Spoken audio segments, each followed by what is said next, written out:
Every company we work with is upgrading its tech stack, Steve. AI tools, data platforms, automation, personalization engines, and understandably, there's a lot of focus on the technology. But we're here today to assert that many of those same organizations are still running what we would call an outdated operating system when it comes to narrative. This is how they make decisions, how they align leaders and leadership, and how they show up in moments that matter. Yeah, and I really like that. And here's a core idea that we've been pressure testing that we should talk about. Narrative isn't just what you say about the business, it's actually how the business runs. And here's why I think that matters more than ever right now. When your narrative system is outdated, no amount of AI channels or current velocity actually creates momentum. So think of it this way: narrative isn't just what you say about the business, it's actually the operating system or the OS, so to speak, that determines your success and vulnerability. And adding pressure to this, AI scales whichever system or direction you already have. So if your narrative OS is broken, guess what? AI is going to help you break it faster. That is so true. And that's what we want to unpack today: why narrative itself has become the new operating system for brands and organizations, and what happens when companies fail to upgrade it.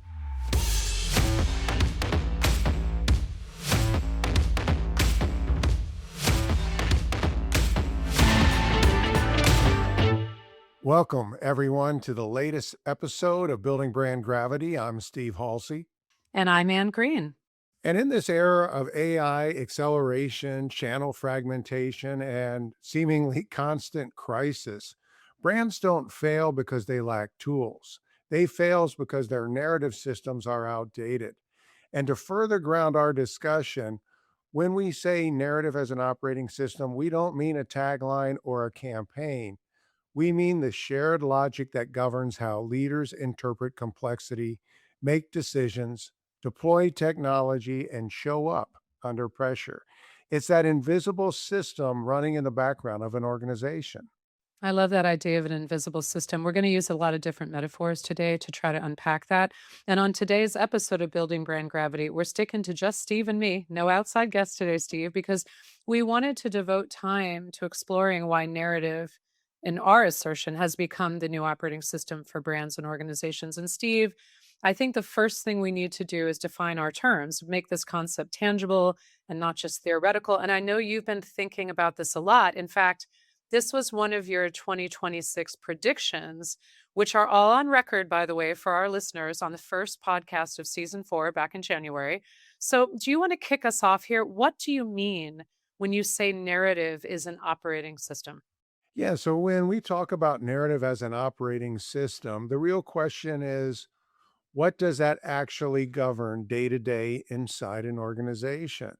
So when I think of narrative as an operating system, we're not talking about messaging frameworks or brand campaigns as more traditional ways to think about narrative.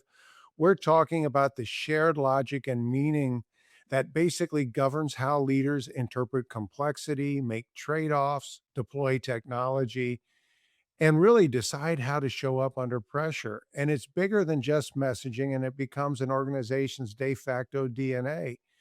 And this is really where we see it either succeed or fail, and often where we see that disconnect. So let me give you an example.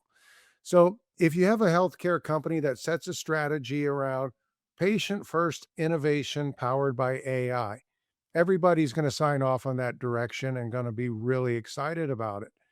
Then in real world decision making, things start to happen. The product team wants to launch AI as fast to stay competitive as possible. So they are off and running. Legal wants to slow everything down and manage the regulatory risk. And comms is out there trying to emphasize transparency and caution to make sure that they're protecting trust around the brand. So, what you have in this case is the same foundational strategy of using AI to basically accelerate that patient experience, but three very different and distinct instincts in the moment. And so, when narrative, that kind of underlying glue that holds everything together, isn't clearly defined, the strategy starts to fracture under pressure. Each leader is acting very rationally, but through a different meaning system, a different kind of context. And so a defined narrative operating system would tell everyone, how do you weigh speed versus safety versus trust and concepts like that? Not just what the strategy is, but how do you make the trade-offs when that strategy collides with reality? And how do you make those trade-offs in a way that is genuine to the brand, to the business, and to the strategy that we were talking about? That's why we keep coming back to this idea that strategy sets the direction. Where are you going? But narrative actually embeds the operating logic day to day for how decisions actually get made, particularly when things get messy. I think it's a really powerful way to think about cohesion of thought and action in an organization. And I've been thinking a lot about this since you first brought this up to me, I think even at the end of last year. So the questions that come to mind for me, what are the guiding principles behind a given strategy? Can we articulate the narrative around and behind them, tied to organizational mission, vision, values, as well as current business objectives, right?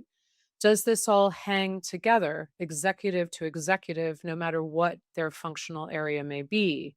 Can this narrative scale up and down and across to reach into every part of the company? Those to me are some of the key questions that you're raising with this premise. And another way, Steve, I'm thinking about this, and I'll see what you think about my framework here, is contrasting the small n, little n narrative like messaging, and we do a lot of messaging in our field, with capital N narrative as a true operating system, right? So basic ideas of narrative tend to be rooted in output, like I created a message document. Like here's a page of messages about a merger or product launch. That's stuff we do every day, right? That's narrative too, in a sense, but it's more functional or transactional. That's to me the small or little n of narrative as output. I think the bigger way you're suggesting that we explore is narrative as foundational, narrative as infrastructure. And Steve knows, and many other listeners know, I love the word legible recently. So in this case, I feel like this foundational narrative helps make the organization legible to itself and to everybody in it. Does that resonate with you, Steve? 100%. And think of it this way: if narrative lives downstream from decisions, then it's really kind of cosmetic. But if narrative lives upstream of decision, it becomes much more strategic. I love that soundbite because frankly, that's the tension we know a lot of folks feel within their organizations. Certainly, a lot of our clients deal with when there's a tension there. So, to me, the concept's really powerful, and I find it kind of inspiring, frankly, because it gets to something underlying that I think you and I both feel is there, but it's not articulated. I do think communication at a deeper level underlies and everything, including the narratives we establish about the foundation of our businesses and our lives, our personal lives, and our communities. It has to be intentional, it has to be systemic. That's why the idea of an operating system resonated so fully with me the first time you shared it. But the fact that a concept may be resonant to me or you, Steve, doesn't mean it's easy to grasp or easy to implement. So I think where we start to see that complexity is that organizations are structurally fragmented by design. There's brand versus performance, and it's not always versus, but it's sometimes corporate versus product, strategy versus activation, sometimes leadership vision versus employee interpretation, sometimes stakeholder Y versus stakeholder Z because they're not always aligned. You get the idea. So sometimes I think we do view this as a problem to be solved by messaging. Messaging is important. I don't want to diminish that. But this kind of complexity is not just about communications as an output again. It's really more of a systems problem. And I would say it's a connecting the dots kind of problem. I mean, Steve, how do you see this? I think you're really tracking well with what I'm thinking here. And basically, it's in the complexity that this really shows up in practice. Because as we all know, complexity doesn't get solved by just choosing one path. Rarely does it is that ever the case. It gets solved by really connecting what others separate, right? How do you pull those divergent parts together? And when leaders cannot connect dots across, as you said, brand, performance, product, activation, stakeholders, the organization tends to default into silos. even when everyone has good intentions. And we see this all the time. Brand teams start optimizing for long term trust. Performance teams are optimizing for short term conversion. So little tension starts there. Product teams optimize for speed and greater output. People teams are optimizing towards work life balance, and leadership is really trying to optimize for the street. So, individually, while everyone is acting rationally, they're not necessarily acting in concert or in a very consistent vector together. So collectively, the organization can begin to feel a little bit incoherent if everybody isn't, to use a bad analogy, rowing in the same direction. And that's not a talent problem. I mean, that's what it looks like when an organization doesn't have a shared operating system to really help govern those trade offs. The operating system should really determine whether leaders experience complexity as constant trade offs or whether they see the connections that others miss and can move the organization towards coherence and towards new level of success, particularly when you have things being thrown at you left and right every day. Yeah, and I think narrative is what allows the clarity to actually turn into activation and activation into momentum. So, but let's get more specific and try to make this real for our listeners. And I think as people hear what I'm going to share, like two examples, just reflecting on how is this more than strategy? How does this take things like values and actually build them into something that's operation that you can operationalize, and many other connections like that. But if we revisit the healthcare example, so let's take the example of a large health system. We do work in healthcare among many other sectors. So that's a very complex operating environment, and it's a very high pressure and complex industry, especially right now. When it's clear across every person, that the team which prioritizes decisions, they have to prioritize decisions that are best for the patient. When everyone knows that that's the foundational narrative and operating system and always the North Star, then that narrative becomes a lot more. It becomes actual action and decision making. It can cascade across many different roles in the system. So, like a frontline worker, they have a litmus test for decision making in urgent or challenging moments, right? And they themselves, by the way, can then challenge back up the chain when they feel moments that the narrative operating system is going offline, where they're not aligning with what is that foundational narrative operating system they're trying to adhere to.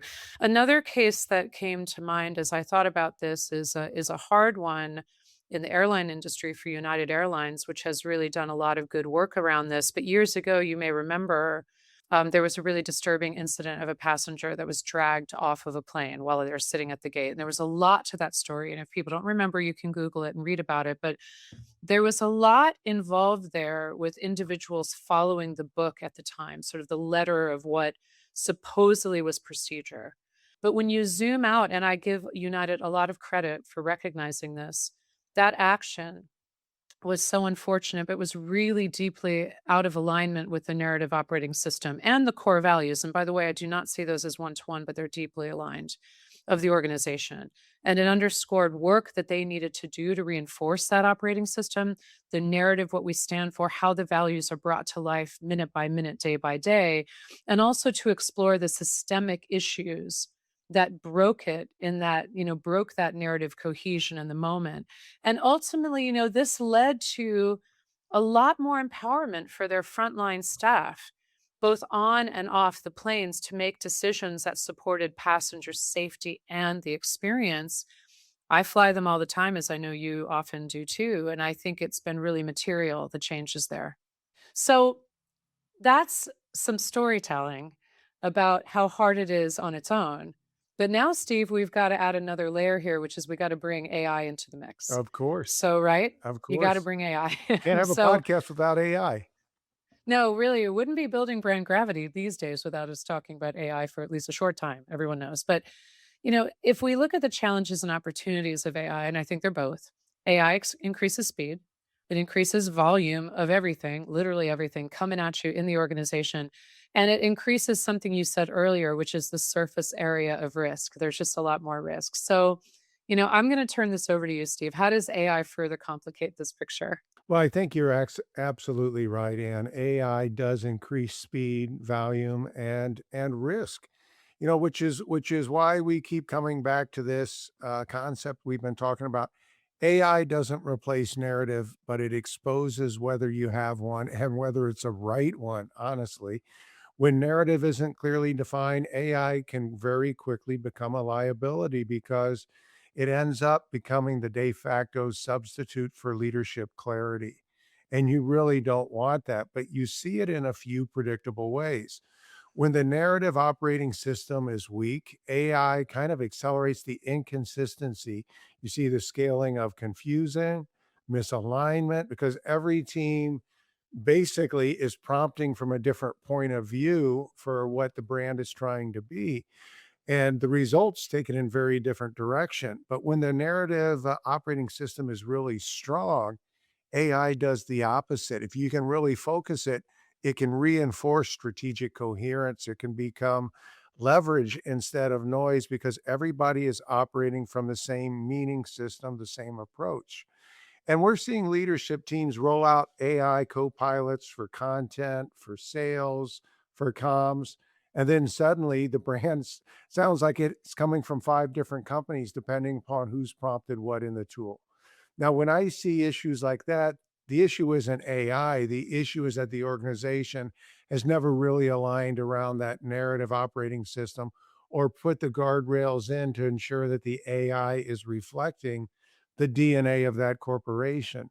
So that's why when we talk about AI as an accelerant, not a strategy, we need to make sure that narrative is there to be a bit of a governor on the automation. If it's the narrative if the narrative operating system isn't set, you're just going to go really fast, but in the wrong direction. I think that's really wise, and frankly, now we know with AI discovery, and that's something we work on a great deal with our clients. That's the first step of how people are understanding you. And you're right, there's a lot of content being generated out there. So, both inside and outside the organization, that legibility and clarity is critical. So, there is another area we really have to touch on here, and that's when an organization experiences a crisis. Now, Steve, luckily for us, the world is really sedate and stable, and Calm, nothing is going on right now. mellow, chill. Really mellow. Okay, ha ha, ha ha. That's not a best joke in these volatile times. If we're not on the news cycle for 5 minutes, God knows what will happen while we're gone recording this podcast. But, you know, joking aside, how organizations prepare for and manage and come out of crises today is so important. I personally feel like the stakes have never been higher on by many definitions. So when confronting a crisis, those of us in marketing communications often watch the following happen, unfortunately. Formal structures fail or begin to fall apart. And frankly, that's if they were even cohesive to begin with. And that's not always a given when it comes to crisis preparedness. Crisis playbooks that are carefully created can get skipped or really scrambled in the moment. And then chains of command can get compressed or confused. And ultimately, what you see reveals in a crisis what is actually underneath. And it's pretty instructive. What remains, when things are falling apart in a crisis is the organization's operating logic. And that's not always a pretty sight. I think you would agree, Steve. Oh, I 100%. And I think, unfortunately, in a crisis, you don't get the luxury of process. A lot of times we think we'll have time for the process, but crisis doesn't just reveal your messaging framework. As you said, it reveals your operating system, all those things. Are you living your value? What's your core character? What are all those things? But if that's not fundamentally in place in your DNA before the crisis hits, you see the cracks immediately, right? Values get talked about, but behaviors don't line up to that. Speed and coherence start to feel like they're almost going a little bit in opposite direction. And leaders can interpret the same situation through completely different lenses. And increasingly, AI generated response can then outpace that actual decision clarity. It sounds good enough. Maybe we should go with it, right? But in real crisis situations, we often see two forces collide. Leaders are trying to move fast to protect the business, to rectify what is going on, to safeguard communities. All of those things make them want to move really fast. Yet the organization also wants to try and stay on brand. So when narrative isn't embedded all the way upstream in your DNA, speed and coherence sometimes feel mutually exclusive. And that's when we start to see statements get walked back, leaders contradict each other, stress goes up, trust erodes, not because people don't care. I found they always care deeply, but because the operating system isn't guiding decisions in real time in a way that is instinctive and natural. Yeah, and I think you're right that leaders and really people throughout the organization always care deeply. And, a lot of work goes into guiding a given organization across many dimensions of complexity, including crises. But that underlying framework that goes beyond a statement of values or strategy that gives real language to what we stand for and what we intend to do, it needs to be strong and clear every day, but particularly in crisis situations. Everything just gets more exposed in those moments. So I'm glad we had a chance to talk about the crisis Yeah, issue. yeah, I think that's important, but I don't want to spend the whole time talking about crisis or AI. But when we think about narrative as an operating system, and we've had the ability to pressure test this ourselves.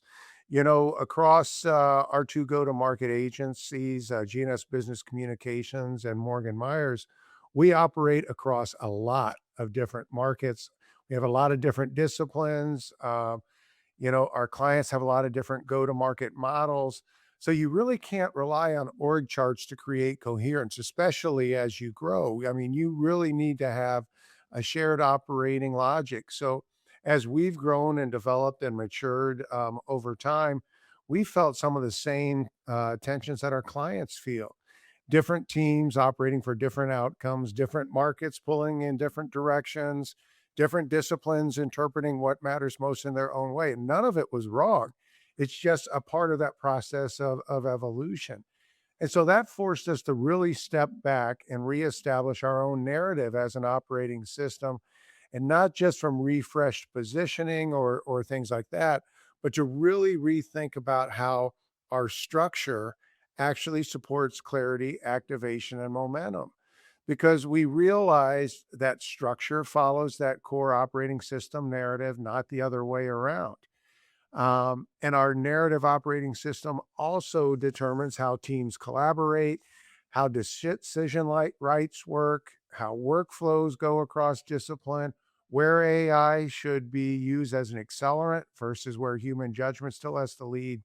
And so we centered all this around some concepts that we called lead the change, which was directionally the strategy where we're going. But a core part of that narrative development was around what we called freedom to operate, which was basically saying, we accept that all things are not equal and we accept that different parts of our organization, those leaders need to be empowered to be close to the client, to be deeply involved in those industries, but have the freedom to say, you know what? I know what's going to work best for me.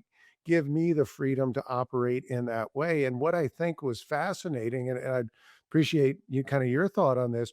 We just got back from visiting all five of our office, and what we learned, what I learned was that narrative OS isn't just a positioning exercise. It shapes how everything works, and to see the excitement of our teams and the empowerment of it, I just think that just really was a great opportunity for us to kind of evolve our own narrative system in a way that really gets everybody aligned and understand that the narrative operating system is really leadership behavior. It's not just aligning words on a website. Yeah, I love visiting our offices. It was so great doing our roadshow. We have people in many, many states, so more than just our 5 physical offices, but we got to see a lot of our staff in person. It was amazing to see how much, because we asked folks what resonated around these changes we've made and this evolution we're undergoing, which is really about how we work and supporting our clients even better than we do today. And a lot of that came across was the idea of the freedom to operate. You could really feel that underlying narrative structure resonating through. And as you said, resonating in terms of how we actually operationalize and move forward. So that was exciting. And you made a point about leadership behavior and how that's so critical here, not just aligning words on the website, it's actually aligning leadership. I couldn't agree more on this. And really, to me, it's leadership behavior, but also leadership mindset are essential. Steve and everyone else in my orbit knows I've been on the idea of mindset. I mean, this is a well established idea, but in terms of what I've been talking about a lot and what I think is really critical, I've been talking about that mindset question for the last 2 years pretty intensely. There's good reasons why, because in moments of tremendous change and transformation, and all sectors are going through that right now, we need to think about that leadership lens and the mindset. And to me, it means a couple of different things. So, first, recognizing that the narrative OS or operating system is an actual leadership discipline. It's not just a comms initiative, as in, here's your page of message point leader. I don't want to diminish. That's very important too. It's part of the work that we do every day. But it's a fundamental understanding that the underlying narrative, who we are, why we do what we do, how that understanding shapes and guides every conversation and interaction, no matter how large or small, that we understand how this is all connected.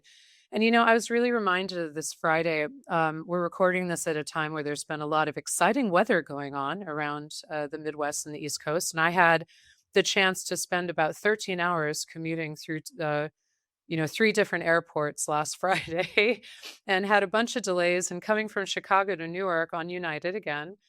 I was lucky enough to sit next to a pilot. He was fairly young and a great guy, and, as we got sent back to the gate with a ground hold, and he was explaining to me what he was seeing, on the good pilot stuff, so I knew it was happening. People were asking him questions. We just started chatting about life and stuff that was going on, and him wanting to get home and having a one-year-old, and his wife having carpal tunnel surgery, and just a lot of nice chatting and not putting pressure on him because he's a pilot, tell me everything, but just being really human. And at the end, as we were getting up to leave, we finally got to Newark. And I said, "Hey, it was so nice talking to you. I really enjoyed it." He's like, "I really like talking to you too. And hey, thanks for choosing United."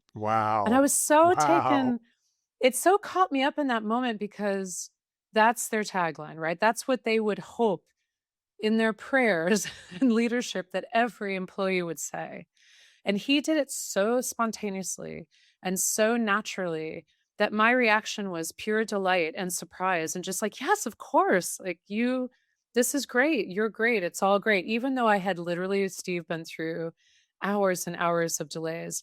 And so I think I wanted to tell that story because we're talking about a lot of things that might seem lofty, but I wanted to bring it to a really emotional level. You can see from that story how your narrative operating system becomes like the air you breathe as a leader, as how you show up every day, and as well as how you govern decisions and frame the direction you give to others. So I hope that helps bring this to life for folks even more. It does, and what I think is so powerful about that example, it also shows that if you have that core narrative and that leadership clarity, it carries on to everybody, like frontline employees, everybody, and, even though it's such a difficult experience, your reflection on that is, "Wow, I really trust that brand, I trust the professionals there."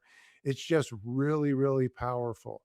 Well, on Building Brand Gravity, we must be getting near the end because it's time for some practical takeaways for people to be thinking about. So, want to give you some things to think about your commute to the morning, whether it's taking a train, a plane, or just walking down the hall, depending upon where you may be. Uh, Want to give you kind of a three-part gut check for you to think about with your leadership team as it comes to narrative as an operating system. Number one is, what narrative actually governs how decisions get made? Not what's on the strategy slide. We already covered that. But what shows up in the moment when trade offs get real? Exactly like what you just experienced. Secondly, or number two, does our use of AI reinforce coherence across the organization, or does it fragment how we show up in the marketplace? That is really critical. We don't just want to amplify at scale things if we really don't have that kind of core DNA pretty locked in. And third, ask yourself this: if we had a real crisis tomorrow, what story would our response tell about how we actually operate as leaders? And you know what? If the answers to those three questions are a bit uncomfortable, it's not a failure. It's just a signal that your operating system needs some attention. Yeah, if those answers are unclear, your operating system needs an upgrade. And I think those three questions are really powerful to step back and put what we've been talking about today in some really stark relief. We spend a lot of time, and we across many organizations, not just we as an agency, upgrading tools and platforms and AI and channels. But I think our big message today is the companies that actually build momentum, especially now in a very fragmented information environment that's made even more complicated by AI, as you well said. The ones that are going to build momentum are the ones that are going to upgrade how they think and decide and really make sure that that narrative is embedded throughout the whole organization. Yeah, and to take that a little bit further, I mean, I really feel like the brands that are gonna win the next decade, they're not just gonna have better messaging, they're gonna fundamentally have better operating systems. Ones that turn complexity into coherence, AI into advantage, and narrative into momentum. So think about it this way, narrative isn't what you say about the business, it's how the business runs. And that's how brands don't just manage change, they can lead it, which is very important to us and all the clients we work with. So, thank you for joining us on another episode of Building Brand Gravity. I hope it was enjoyable to hear us reflect on something. We'd love to hear reactions from you to this one and get your sense of agree, disagree, add on to it. And we have a lot more to come across season 4, so make sure you stay tuned for further conversations. Thanks for joining us today.